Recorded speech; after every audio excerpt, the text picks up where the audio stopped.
Hey guys, I'm Owen with Imperial Yeast. I'll give you a tour of the lab today, kind of walk you through the process and what we do here. And then I think we're doing some Q&A in a little bit after that. Let's drop back into the lab.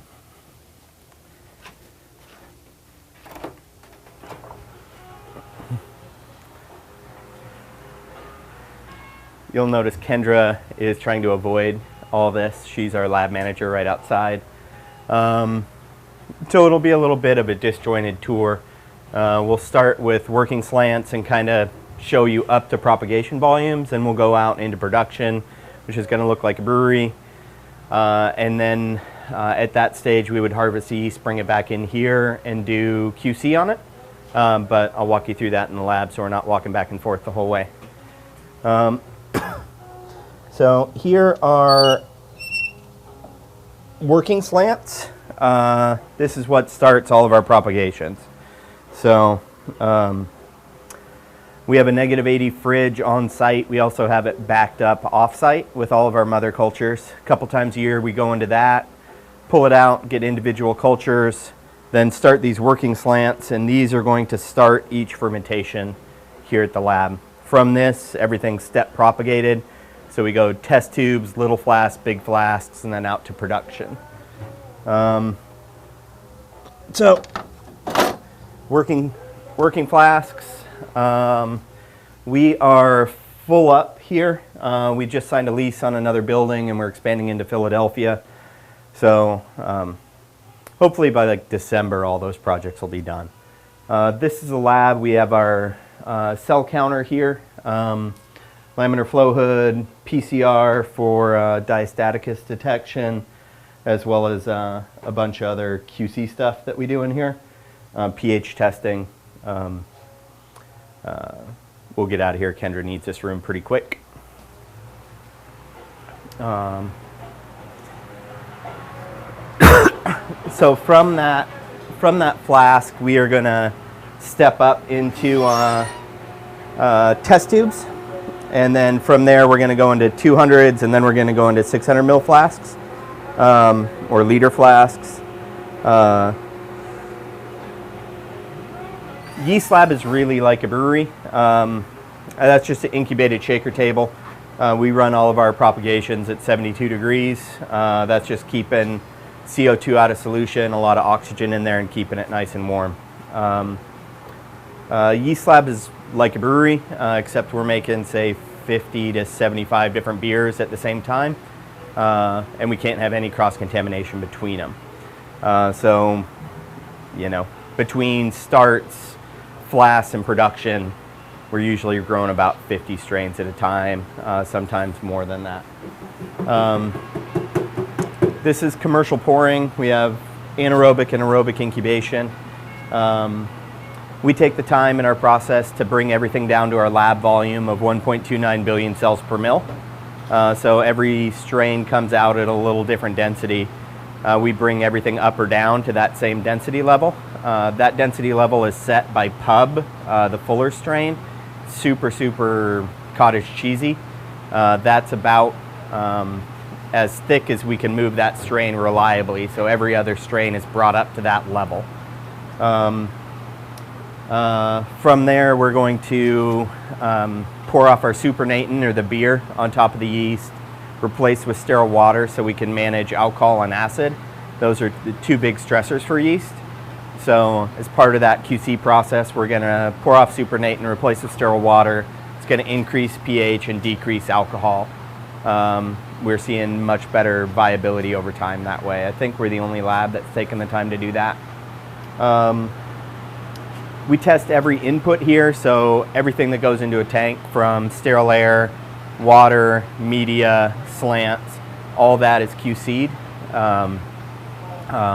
We have the PCR machine for diastaticus detection. We also use differential media plating, so we have a couple different plates that we'll streak out samples on, and depending on what we are growing and where it grows in anaerobic or aerobic incubation, we can make an educated guess on what the possible infection agent is.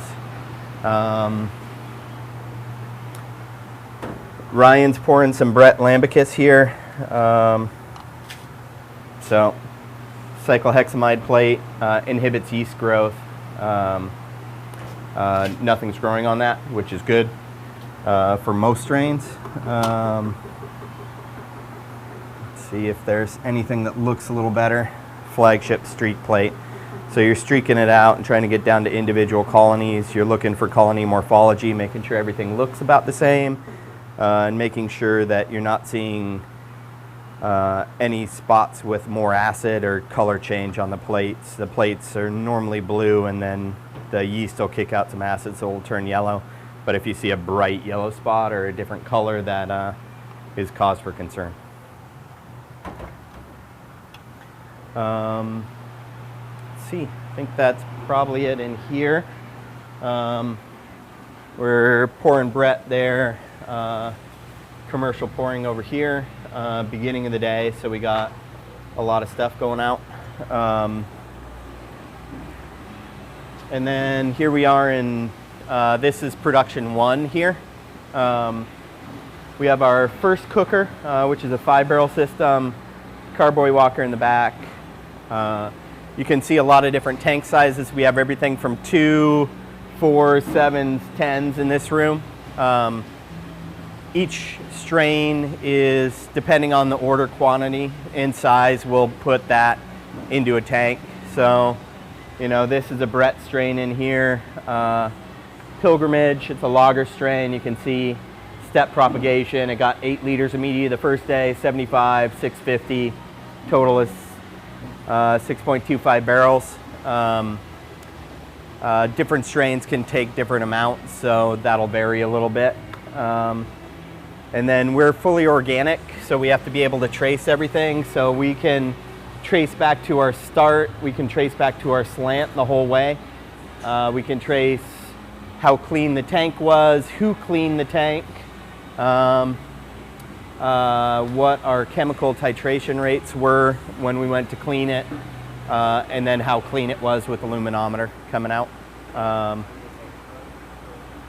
This room is going to get, you know, right now we have German, a Saison strain, a German ale, a Kvike strain, and then another Kvike strain, some German and Scottish in the back. So it's a really wide variety, everything that we're growing here on a weekly basis. So this is production 1. Walk through here. Here's production 2. We actually had money at this stage, so we had like glycol professionally installed instead of me trying to weld it or solder it all together, so it works a little better. Really big on backup equipment here, so 2 autoclaves, 2 glycol units, 2 boilers, 2 cookers, 2 air compressors. If anything goes down, we're completely screwed. If we lose a week, we'll never catch back up. So we have to have a lot of redundancy within the system. Autoclaves, bigger tanks. This is normally 10s and 30s back here. We're just bringing on these 2 30 barrels this week. One of them's full and the other one is getting plumbed in today. Let's see here. Hey, Gary. Gary, can you open that door back there? We're going to hop out and around. I don't have keys, so if you can open that door, I don't want to bring them through there. We're starting to collect equipment for Philadelphia. So that's lying around. We'll be jumping in and out. It's a pretty tight walk over there.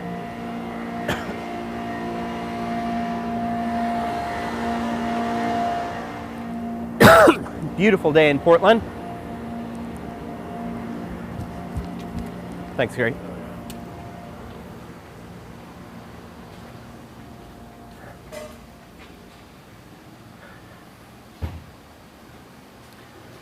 So this is production 2. We went from a 5-barrel cooker to a 23-barrel cooker. We brew high grav, so we can knock out 50-odd, 54 barrels of media every, say, 2.5 hours. Boiling isn't sterile enough for us. We have to get to about 240 degrees to kill mold spores, so we cook under pressure. And then we run loops with our media as the sterilization agent at 240 degrees. So if we're feeding that far side, we have hard piping up top, and we'll just loop the entire system while it's cooking at 240 to sterilize everything. We're the only certified organic yeast lab in the world. Organic sugar, organic DME. We don't use grain here. We don't want to grain out. That's a big potential infection hazard. We could save a lot of money if we did that, but it costs a lot of money to dump batches down the drain. Breeze, DME, organic cane sugar, organic nutrients. We just came out with our own nutrient blend. Part of organic is no petrochemicals, all of our nutrients need to be mined instead of synthesized. It's really hard to find a soluble source of mined zinc. So we're using papaya skins. That took like 2 years to figure out. But we're pretty happy with our growth rates and the yeast health coming out of here. You can see that that other tank is still getting plumbed in today. Hopefully it'll be done. And then, yeah, sugar goes in there. Feed the yeast sugar, it divides.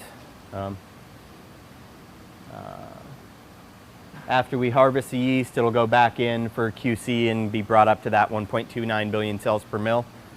And then poured specifically for each order. So if somebody orders a 7-barrel pitch or a 10-barrel pitch, we provide linear amounts of yeast. We try to hit 10.5 million cells per mil. We want to be in the 0.75 million cell per mil per degree Plato. We really feel like that's the best way to get a consistent fermentation. And have both commercial and homebrew hit consistent flavor profiles from generation 1. When I used to work at a different yeast lab, their pitch rate wasn't based on science. And it works most of the time. If you put in a smaller quantity of yeast, it'll grow and divide, but your flavor profile will change, your tank residency time will change, your fermentation curves change, and your viability coming out of that yeast will change.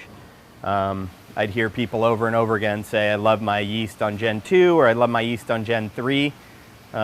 Yeast doesn't magically become better at eating sugar on Gen 2 or Gen 3. You just are building a big enough culture that you're hitting the right pitch rate, and then you can get that flavor profile out of the yeast. You get a better harvest out of the first batch, and then off you go. So one of the things when we started this lab is we really wanted to be at a science-specific pitch rate, or science-supported pitch rate from the get-go, and figure out a way to do that. We make less money per pitch, but our customers are happier.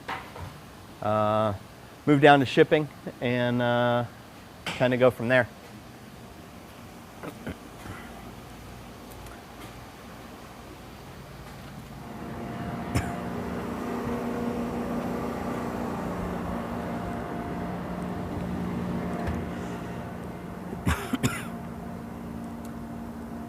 So our new spot is about a mile down the road.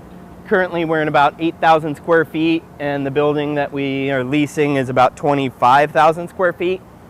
I'm not sure if we'll take the whole thing to start, but we have an option to buy on it so we can make long-term decisions. We're not going to get kicked out after a couple years or turfed out on the rent.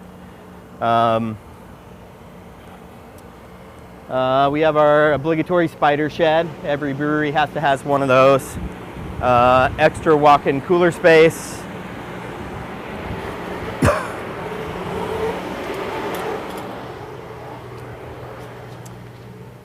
Here's shipping.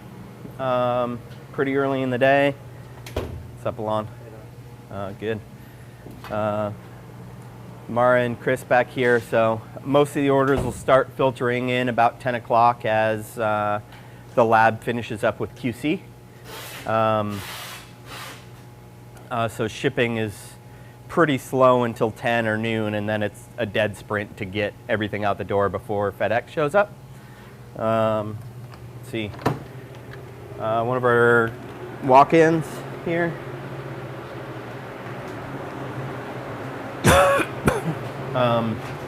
Pretty low on stock right now,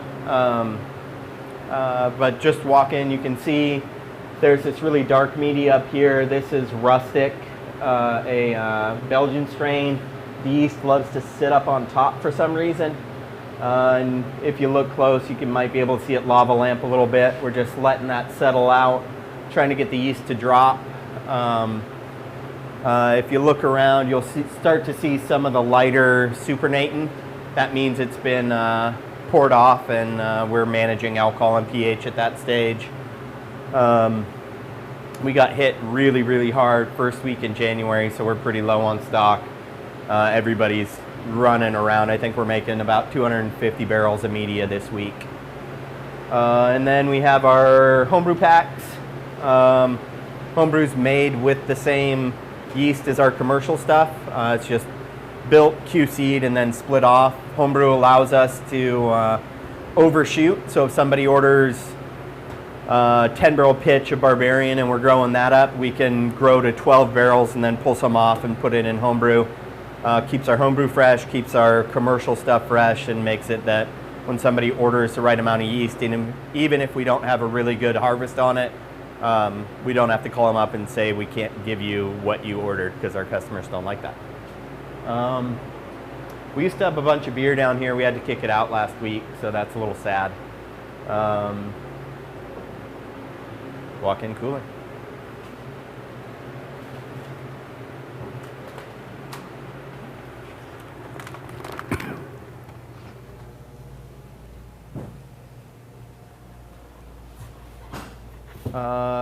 So we got commercial orders going out here.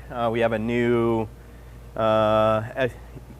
ERP system, so got a couple extra pours, but that's what a commercial pitch of a 10-liter batch. So that's enough for a 10-barrel fermentation. That's what that looks like.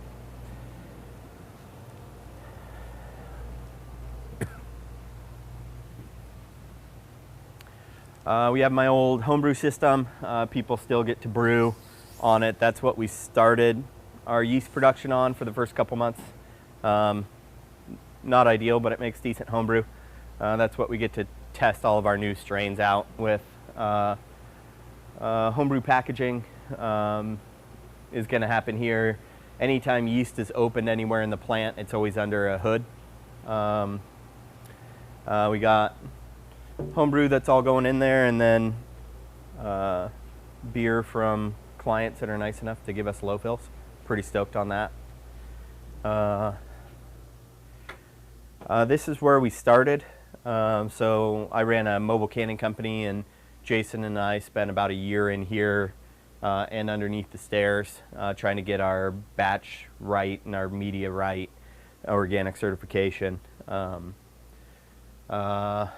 And now it's homebrew fridge and trials, and yeah, kind of closing in on it. We'll see who's in, who's up here, and then go from there. Got Jessica and Chris, and then Casey here. I think that's really about it. That's what it looks like.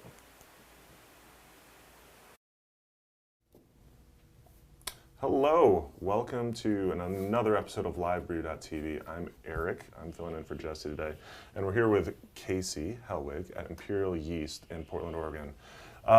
We just did a tour with Owen.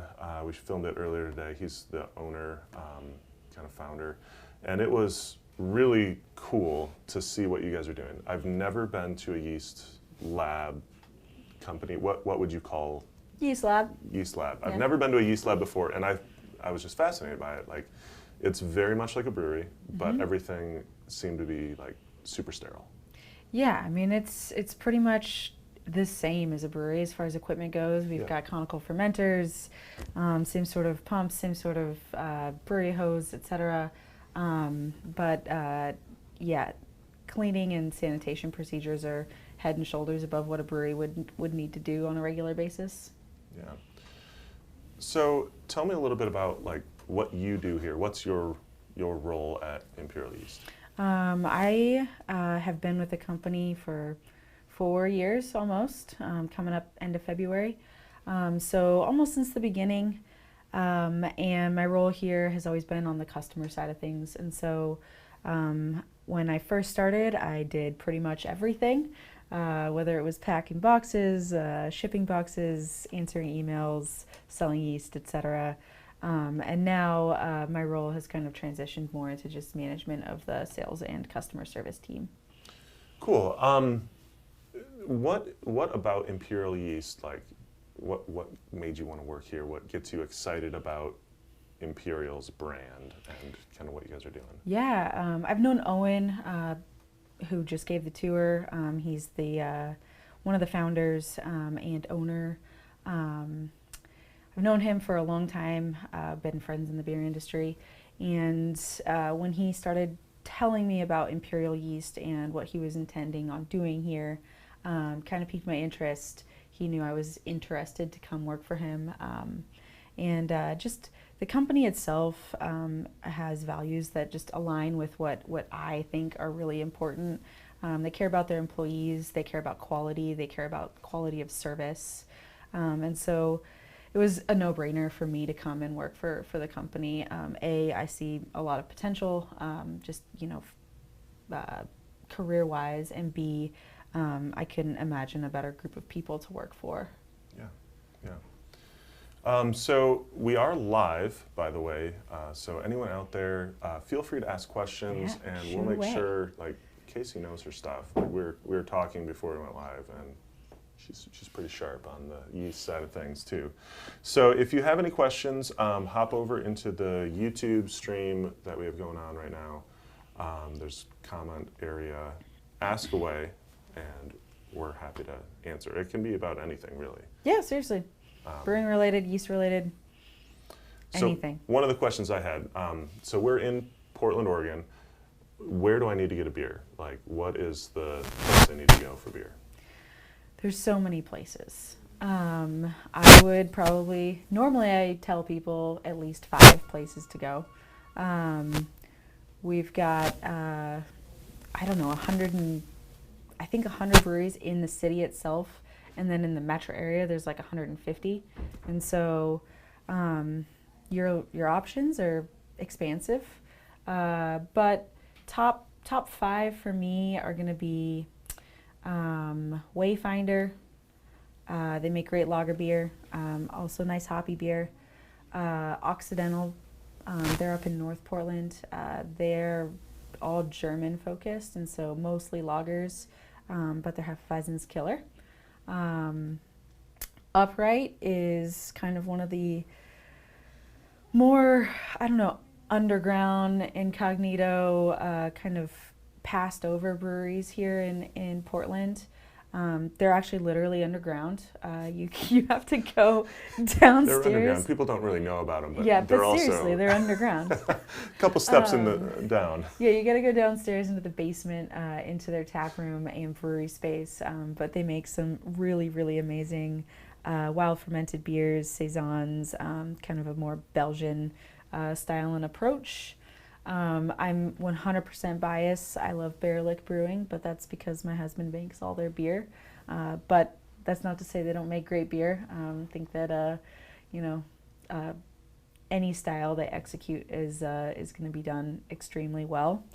What else? Breakside. You got to go there for hoppy beers. They know what they're doing when it comes to utilizing hops, and they've been doing it well for I think 10 years now.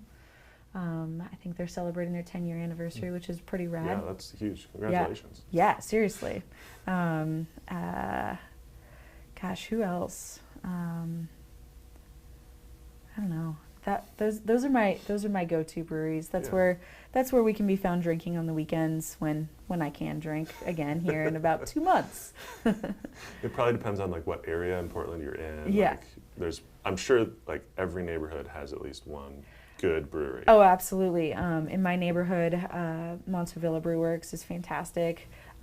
They focus on kind of old school pub styles, and so they're not chasing trends and they're not on the haze craze. but you can get a really, really fantastic red or a really fantastic porter there. Yeah. Their lager beer is fantastic. Beautiful patio in the summertime. Awesome. Yeah, I mean, Portland, it's kind of a joke, but you can throw a rock and basically hit a brewery wherever you are. So if we threw a rock from where we are right now, what brewery would we hit? Migration Brewing. Migration. Yeah. Okay. Their production facility is about a quarter mile down the road. Awesome. Yeah. Awesome. It's a good spot. Yeah. After work beers, lunch beers, you name it. Well, we might have a lunch beer after this. I think that's in order. That'd be the place to go. So again, if you are watching along with us at home, feel free to ask a question. We are here to be a resource. If you're a home brewer or a pro brewer who wants to know more about yeast, we're at Imperial Yeast.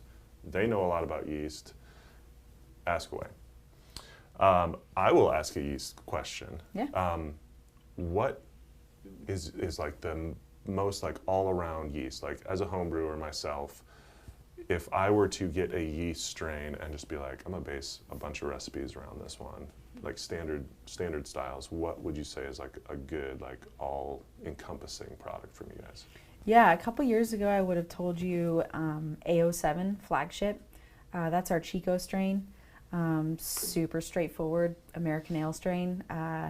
It behaves very consistently, gives you the same flavor and aroma profile, pretty much batch to batch no matter what you're making. Ferments well, attenuates well, just a workhorse in the brewery. But I think in the past few years we've seen a shift from wanting a very neutral yeast strain to wanting brewers wanting something that's more expressive, and something that they can ferment a little warmer, or make hoppy beers with, and have that yeast strain really kind of play off those either warmer fermentation temperatures or hoppier beers. And so we've seen a lot of people switch their house strain to A38 Juice, which is an English strain. And like I said, it accentuates hops really well, loves to kind of play with those early hop additions, either hot side or early hop additions on the cold side. And then if you ferment on the cooler end, it can ferment pretty much anything. So, you can make a blonde, you can make a standard West Coast pale, you can make a red, you can make a stout porter, and then does really, really well on the hoppy beer side. So I think that brewers saw that they were kind of missing out on yeast playing an important role as far as flavor and aroma, and that trend slowly shifting towards yeast strains that are more expressive. Yeah.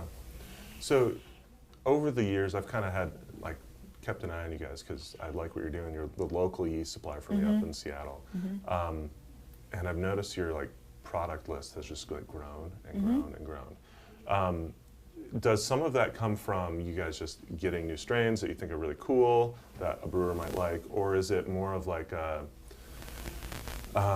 as brewers understand that yeast, they've always understood that yeast plays an important role, but they understand that it can change a beer so much, so drastically, that now there's a request for more variety. Is that one or both of those things, or? It's a mix of both.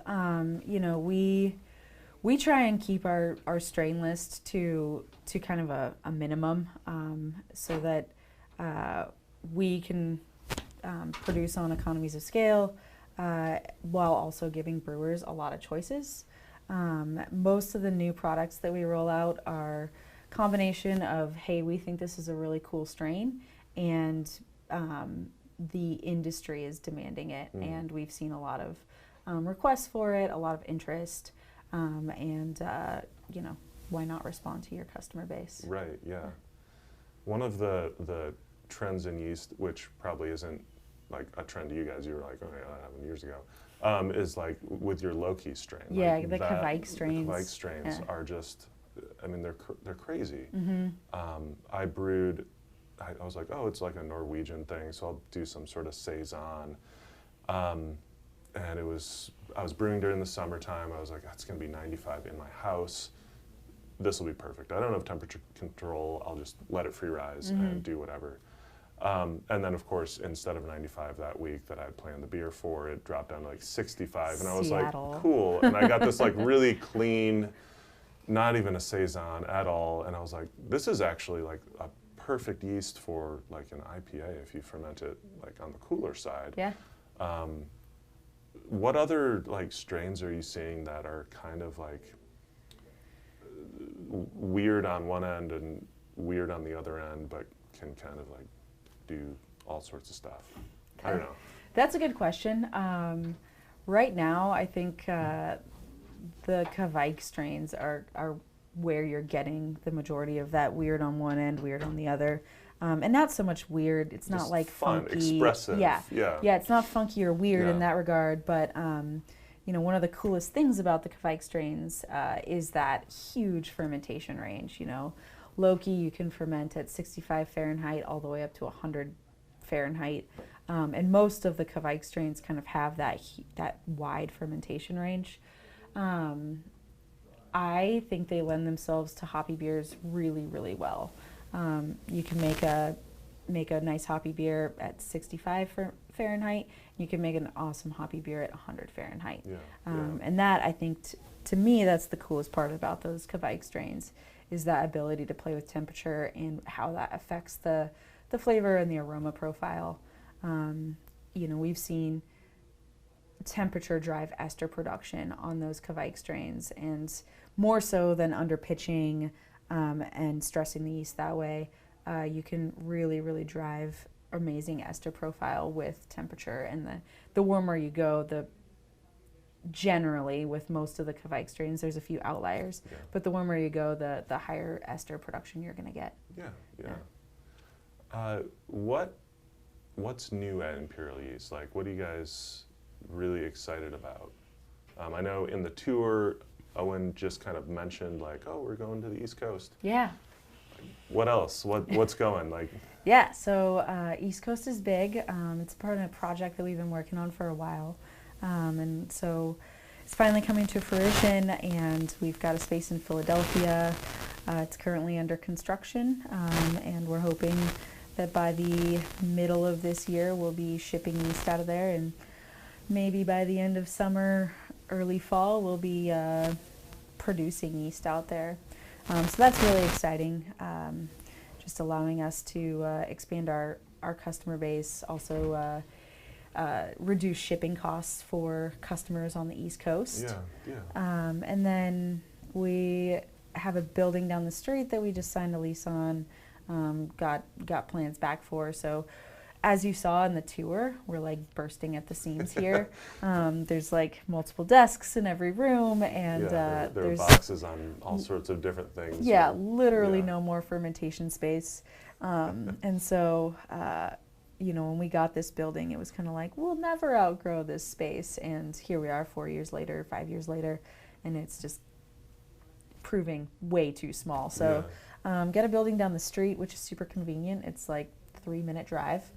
So nobody's commute time is really affected. And a much bigger space. We'll be able to design it the way we'd like, which is a big plus. With this space, we kind of just had to grow into it and make use of the space that we had. So those are the two like big expansion projects that we're working on in 2020. And then we just released a winter seasonal. It's a lager strain. It's LO9 Que Bueno. And so, you know, wintertime on the homebrew side, it's a great time to lager beer. This strain in particular is a Mexican lager strain, but it's not super pigeonholed. It's pretty versatile. You can make a wide variety of lagers. It's really clean. It's really dry.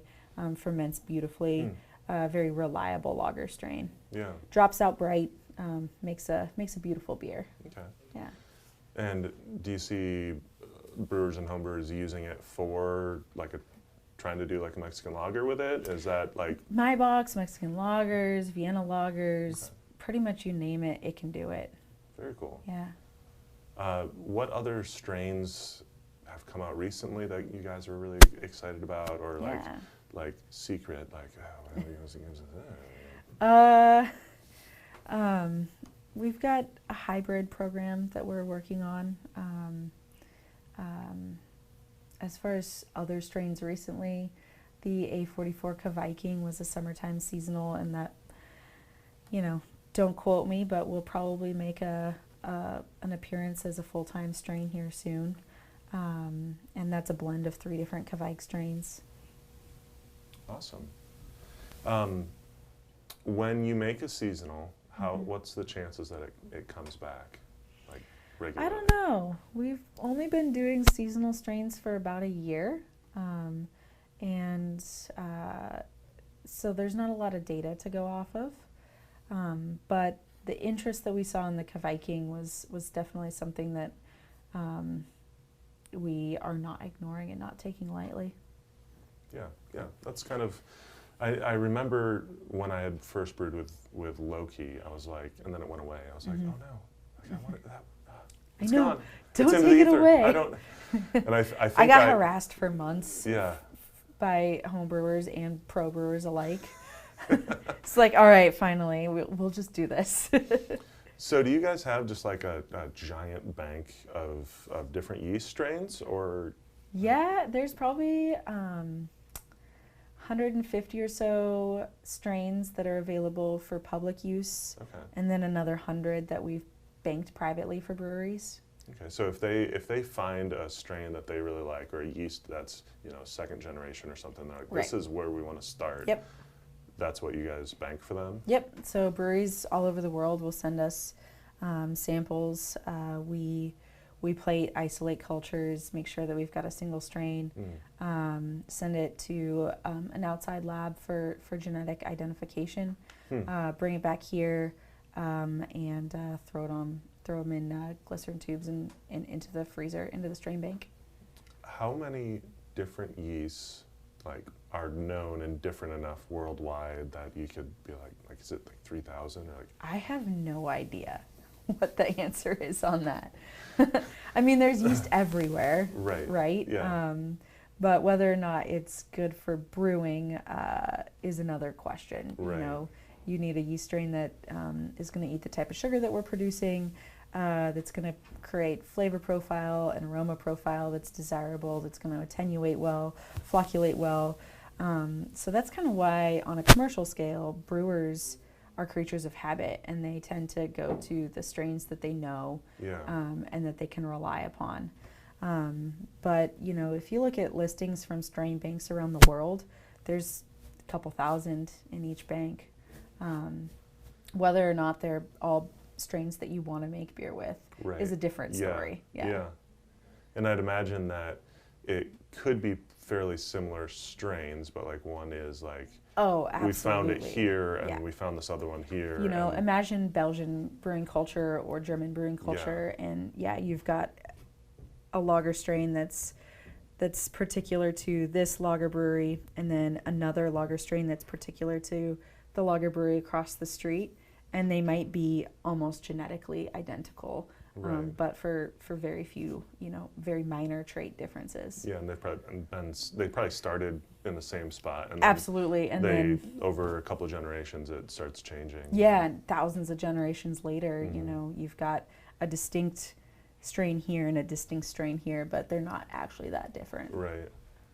How often do like brewers notice stuff like that changing, or you guys notice stuff like that changing, like for your flagship or pub or something like that? You guys probably always start back at the same source, right? But is it like in 7 generations it's going to be a totally different yeast, or is it? No, I think for real genetic drift to happen, that needs to happen over the course of many generations, 50 to 100. Yeah. With the blends, obviously that's a little different, because we're blending at the time of packaging, and so if, for instance, somebody's using our A24 dry hop, the difference is going to be pretty drastic from Gen 1 to Gen 2. And then Gen 3, Gen 4, Gen 5 are also going to be different. So is that because like one strain it takes over Not takes over, it's more flocculent. Okay. And so of those 2 strains that make up that blend, The AO4 Barbarian is the more flocculent strain, and so every time you harvest and repitch, you're going to be taking more and more of that Barbarian slurry and less of the A20 citrus. Interesting. And so eventually you'll have a slurry that's mostly representative of AO4 Barbarian. And then you'd be like, okay, well, we got to buy a new pitch. And Right. But yeah, start the blend again, with flagship, with juice, with harvest lager, with Kolsch, whatever. Drastic genetic drift is not going to happen in a couple generations. How many generations do? Hissing and popping like crazy. Oh, Let me just move sorry. this over here. No, you're fine. We'll see if that helps. In fact, I'm gonna just set this. Sorry, Technical guys. difficulties. Yeah, sorry, everybody. It's all good. We'll just try it Technical That's difficulties. what happens when we're live. out. We'll see. Let's see if that makes a difference. I'll just try not to move. Still as a statue. Just No facial expressions. how many generations or repitches do brewers typically do? Oh man, Is it all over the place? yeah, or- all over the place. Yeah, I mean mostly that just depends on what the brewery itself is doing and how they're treating their yeast. There's a gajillion factors there, but type of beer, is it high grav, low grav? Is it super hoppy? Are you putting hop additions in to primary fermentation? How long does that yeast have to sit before it is repitched into a new tank? Right. What are the storage conditions like? There's a gajillion questions there. Yeah. So yeah, that varies brewery to brewery to brewery. Some Yeah. go 20 generations, some order a new pitch every time they brew. Wow. Yeah. So anyway, we are live with Casey from Imperial Yeast. We're at Imperial Yeast. We did a tour earlier. If you want to see that tour again, you can go scroll all the way back to the start of this, and you'll get to see that. If you have any questions for us here today, we can do Q&A live. So you can type them into the comment bar next to the video here and ask questions. Love to hear from you if you have any questions about anything: beer, homebrew, pro brew, yeast, Yeah, ask away. malt, hops. Whatever. The American Hop Convention is in town in Portland today. I do not know much about hops, but I'm happy to guess. Yeah, we can So, make up really great stories about hops. We can make up how to do all sorts of nonsense. So, got a couple more questions here for Casey, and then if anyone else has a question, ask away. So, we've kind of answered this a little bit already, but what makes Imperial Yeast different than the other yeast companies in the country or in the region, the world, I guess? Yeah, I think we have a pretty simple approach. It's quality of product and quality of service, and those are the two things that drive every decision that we make. And so we are committed to first ensuring that we've got pure culture going out the door at the proper pitch rates and proper cell counts, or the cell counts decided upon by the brewery when they ordered the yeast. And so quality on the product side is really, really important to us. As you guys toured around the lab, I'm sure that Owen mentioned at multiple points where our QC process comes into play, cell counting, how we pour the yeast, so that we're making sure that every time an order leaves our facility, that brewer knows exactly how many yeast cells are in that slurry. And then second is quality of service. And we try to be accessible and easy to work with. We don't put up a bunch of hurdles for you to jump over in order to work with us. We answer questions. If you call our facility, a person answers the phone, and we'll help you troubleshoot or place an order or whatever you need. And if they can't do it, they move it up the chain to somebody who can. And so I don't think it's real difficult to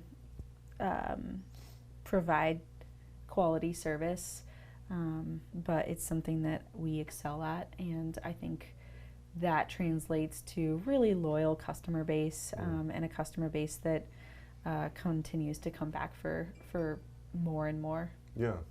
Tells their friends at breweries down the street that, hey, Imperial makes this amazing product. Your beer is going to ferment reliably. It's going to ferment quickly. You're going to get flavor and aroma profile that you can't get anywhere else as far as consistent product goes, and they're really easy to work with. And so, so we do have a question. Cool. So it's from Henrik. I'm Nordgren. Hi, first of all, thanks for some great strains, Rustic and Independence being my favorites. Speaking of Independence, is it true it's actually a lager strain? Henrik, right? Yes. Hey Henrik, thanks for the question. It is not a lager strain. It's actually an American ale strain. Very, very similar to A07 Flagship, but a little bit more expressive on the ester profile. But fermenting it cool, especially on the cooler end of its range, or even a few degrees below that, you'll ferment a beer that's really, really clean, and lager-like in flavor and aroma. That's interesting. But yeah, not a lager strain. Hope that helps. If anyone else has questions, feel free to ask away. We'll probably be live for a couple more minutes here. It's almost 11:30, and I think that would be probably a good time to be done. A little bit more about Imperial Yeast. What drives you guys to create the products that you do? How do you select strains? Let's do that. Oh, maybe that's easier. A lot of the strains that we have as part of our core lineup are tried and true brewing strains. They're strains that brewers they know, they love, they rely upon, and so most of our product catalog is driven by our customer base. Yeah. And in addition to that, we try and pay attention to what's going on in the world around us, and what's the innovative thing at the moment, and anticipating trends and staying relevant that way with new and different yeast strains. But yeah, totally. Like I said, brewers are creatures of habit, and they want a strain that they can depend upon and rely upon. So anyway, we've been live for about 53 minutes. If anyone has a question, now's your chance. We're wrapping things up a little bit. So this has been livebrew.tv. If you want more content about homebrewing or about recipe development or anything like that, you can reach out to us there. Imperial Yeast is one of our sponsors. We love these guys. We love the yeast that they produce. You can also get it at a lot of homebrew shops. Mm-hmm. Can you buy direct from Imperial Yeast, or? We don't sell direct to home brewers, but if you're a professional brewer, please feel free to reach out. If you're a home brewer also, please feel free to reach out. We're available by phone, email, etc., Facebook, Instagram, you name it. We're always happy to help, either guide decision making, troubleshoot, or just help you find your nearest local homebrew shop that sells our product. Yeah. So we're sponsored by Imperial Yeast, Micro Homebrew up in Kenmore, Washington. We love Micro Homebrew as well. They are my favorite homebrew shop. They are my local one, which helps a lot. Yeah. And then Skagit Valley Malting and Yakima Valley Hops, who also, do they sell you your yeast there? Yakima Valley Hops does sell our yeast. We're tight-knit community here. Thanks for checking us out today. Hope you learned something about yeast, and I hope you will try some Imperial Yeast out if you haven't yet. Thanks for watching, guys.